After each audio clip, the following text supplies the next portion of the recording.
Hello दोस्तों, स्वागत है आपका जी के स्टडी पॉइंट पर। तो आज हम लेकर आए हैं जी की 70 इंपॉर्टेंट क्वेश्चन हैं, काफ़ी इंपॉर्टेंट रहेंगे। तो वीडियो लास्ट तक जरूर देखें। तो चलिए शुरू करते हैं। उत्तर प्रदेश पुलिस का मुख्यालय कहाँ स्थित है?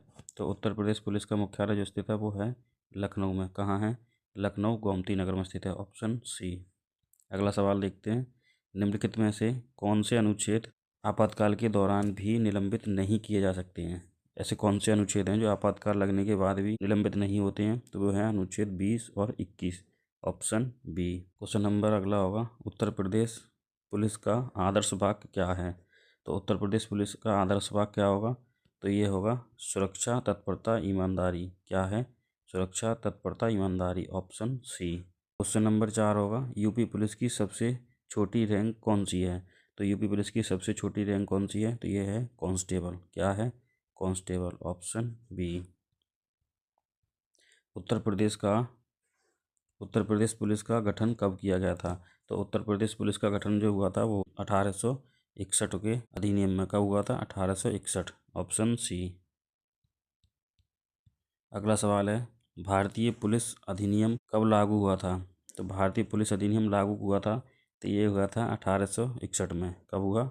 1861, ऑप्शन बी।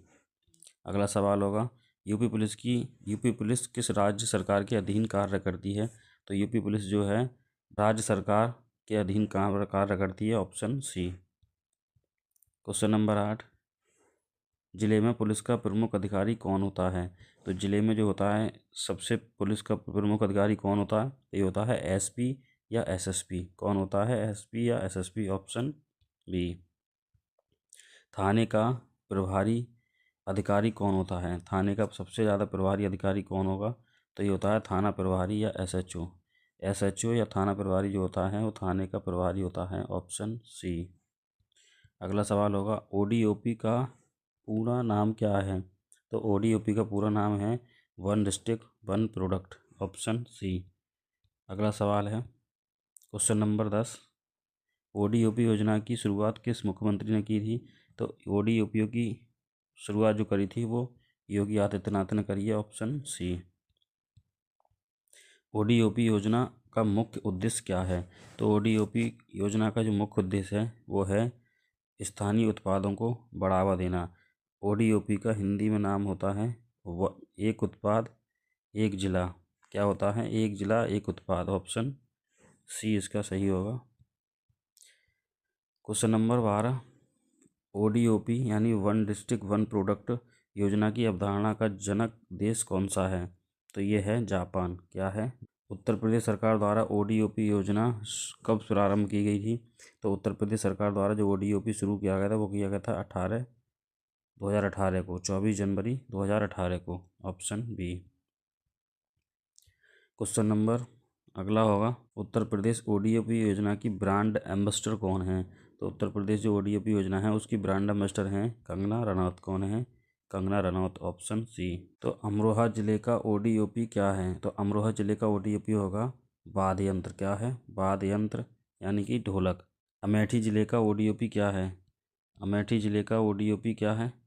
तो अमेठी जिले का मूंज उत्पाद। क्या है? मूंज उत्पाद, ऑप्शन बी।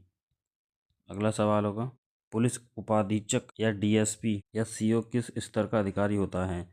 तो पुलिस अधीक्षक जो होता है वो होता है राज्य स्तर का। क्या होता है? राज्य स्तर का, ऑप्शन डी। भारतीय संविधान के किस अनुच्छेद में राष्ट्रीय आपातकाल का प्रावधान है?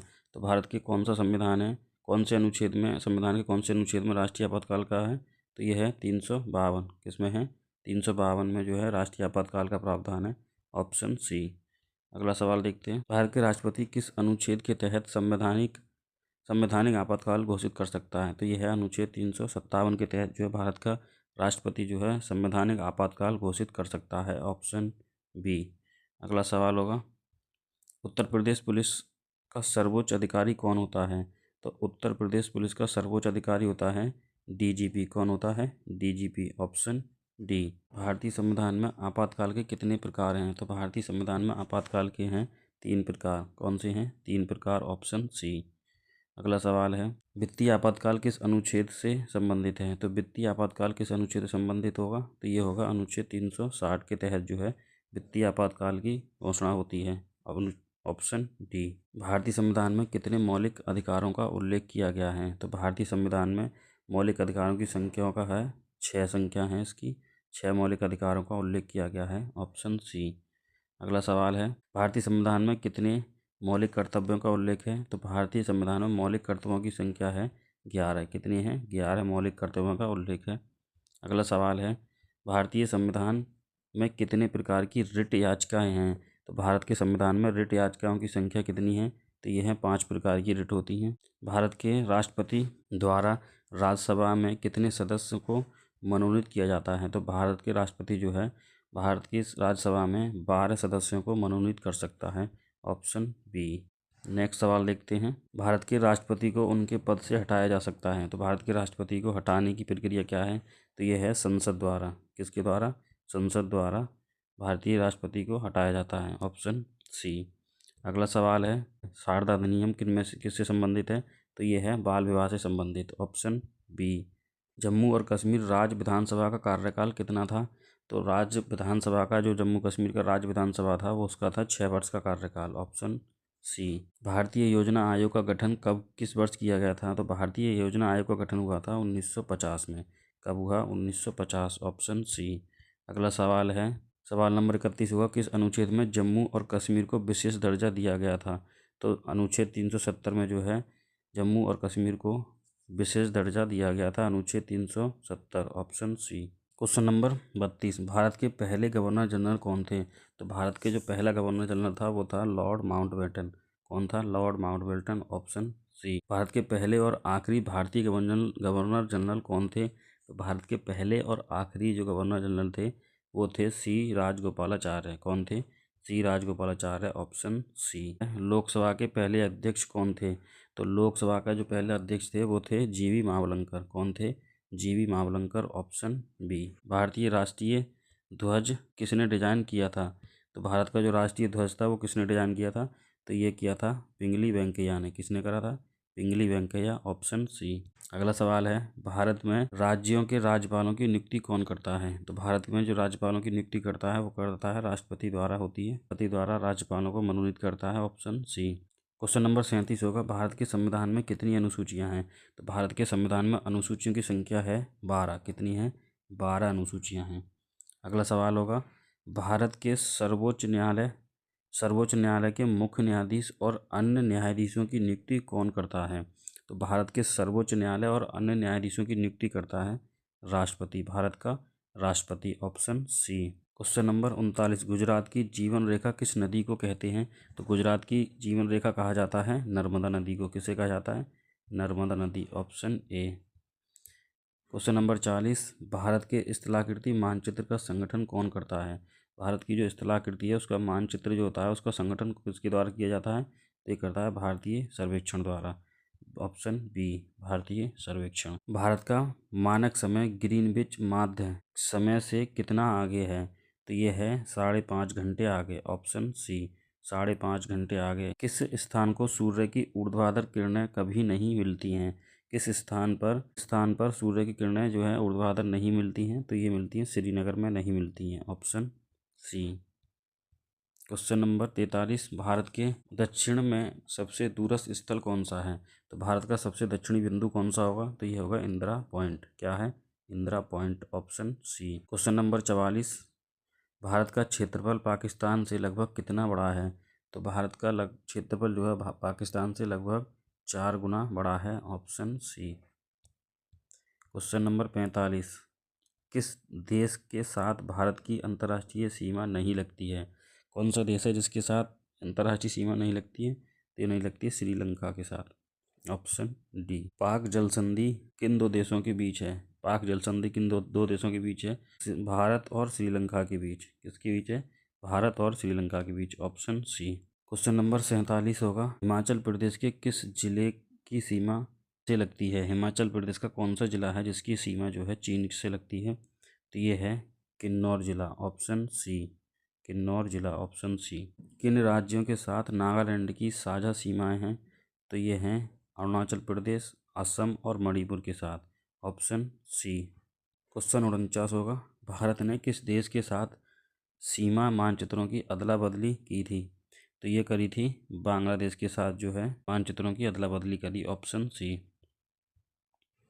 क्वेश्चन नंबर 50, गुजरात के तट पर अधिक समुद्री नमक उत्पादन का मुख्य कारण क्या है?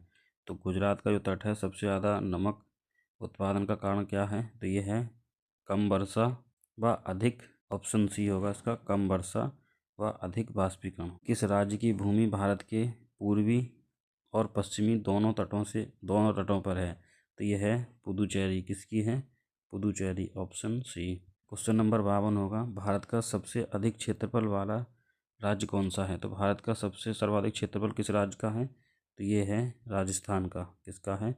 Rajasthan, option D. Question number 53 होगा, भारत की तट रेखा की कुल लंबाई लगभग कितनी है? तो भारत की जो तट रेखा है उसकी लंबाई कितनी है? तो ये है 7516.6 किलोमीटर। कितनी है? Option C, 7516.6 kilometre. Question number 54 होगा, लक्षद्वीप में कुल कितने द्वीप समूह हैं? तो लक्षद्वीप में कुल द्वीप समूह की संख्या कितनी है? तो यह है 36 द्वीप समूह हैं, ऑप्शन सी। अगला सवाल होगा क्वेश्चन नंबर 55, अंडमान निकोबार द्वीप समूह सैंडल पीक कहाँ स्थित है? अंडमान निकोबार द्वीप समूह में जो सैंडल पीक है वो कहाँ है? वो है निकोबार में। कहाँ है? Nicobar, option D. Question number 56, Andhra Pradesh और तमिलनाडु के तटीय भाग को क्या कहते हैं? तो आंध्र प्रदेश और तमिलनाडु का तटीय भाग है उसे कहा जाता है कोरोमंडल, ऑप्शन सी। अगला सवाल है, कोंकण तट कहाँ से कहाँ तक विस्तृत है? तो कोंकण तट जो है वो है दमन से गोवा तक। कहाँ है? दमन से गोवा तक, ऑप्शन बी। क्वेश्चन नंबर 58, वह कौन सा संघ शासित प्रदेश है जिसके 4 जिले हैं और किसी भी जिले की सीमा आपस में नहीं मिलती है? ऐसा कौन सा जिला संघ शासित प्रदेश है जिसमें 4 जिले हैं और उनकी सीमा आपस में नहीं मिलती है? तो ये है पुदुचेरी। क्या है? Puducherry, option D. झीलों के अध्ययन को क्या कहा जाता है? तो झीलों के अध्ययन को कहा जाता है लिम्रोलॉजी। क्या कहा जाता है? Limnology, option C. Question number 60, Kullu घाटी किन 2 पर्वत श्रेणियों के बीच स्थित है? तो कुल्लू घाटी जो है वो किन 2 पर्वत श्रेणियों के बीच स्थित है? तो ये है ऑप्शन सी, पीर पंजाल और धौलावीर के बीच स्थित है कुल्लू घाटी। अल्फा केराटिन प्रोटीन कहाँ पाई जाती है? तो अल्फा केराटिन मानव शरीर में कहाँ पाई जाती है? तो ये पाई जाती है त्वचा में, ऑप्शन डी, त्वचा। अटल सुरंग कहाँ स्थित है? तो अटल सुरंग जो स्थित है वो स्थित है जम्मू कश्मीर में। कहाँ स्थित है?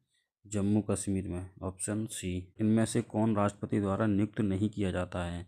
कौन है जो राष्ट्रपति के द्वारा नियुक्ति नहीं की जाती है? तो ये है महाधिवक्ता। कौन है? महाधिवक्ता, ऑप्शन सी। ताजमहल के लिए पत्थर कहाँ से लाए गए थे? तो ताजमहल का जब निर्माण हुआ था तो पत्थर कहाँ से लाए गए थे? ये लाए गए थे मकराना से, ऑप्शन सी, मकराना। भारत का पहला कृषि विज्ञान केंद्र कहाँ स्थापित हुआ था? तो भारत का जो पहला कृषि विज्ञान केंद्र था वो स्थापित हुआ था पांडुचेरी। कहाँ हुआ? Pondicherry, option B. निम्नलिखित में कौन से रोग का कारक जीवाणु नहीं है? ऐसा कौन सा रोग है इन चारों में से जिसका जीवाणु द्वारा रोग नहीं होता है? तो ये है AIDS, option A. Question number 67 होगा, किस जीव में रक्त नहीं होता है पर सांस लेता है? ऐसा कौन सा जीव है जिसमें खून नहीं होता है और सांस लेता है? तो ये है हाइड्रा। क्या है? Hydra, option D. हिप्पोकैम्प किस ग्रह का चंद्रमा है? हिप्पोकैम्प जो है किस ग्रह का चंद्रमा है? तो ये है ऑप्शन सी, नेपच्यून का। किसका है? नेपच्यून का। घुमानी कवि के नाम से कौन विख्यात है? तो घुमानी कवि के नाम से किसे जाना जाता है? तो ये जाना जाता है लोकरतन पंत को। किसे जाना जाता है? लोकरतन पंत को, ऑप्शन बी। गंगा नदी बांग्लादेश में किस नाम से बहती है? तो गंगा नदी जो है बांग्लादेश में किस नाम से बहती है? तो ये बहती है पद्मा नाम से। किस नाम से जानी जाती है? पद्मा नाम, ऑप्शन। दोस्तों अगर वीडियो सही लगी करें, वीडियो लाइक करें, शेयर करें और चैनल सब्सक्राइब जरूर कर लें। और टेलीग्राम से जुड़ने के लिए लिंक इसका डिस्क्रिप्शन में है, जो कि हर वीडियो की आपको अपडेट मिलती रहेगी। तो मिलते हैं अगली वीडियो में।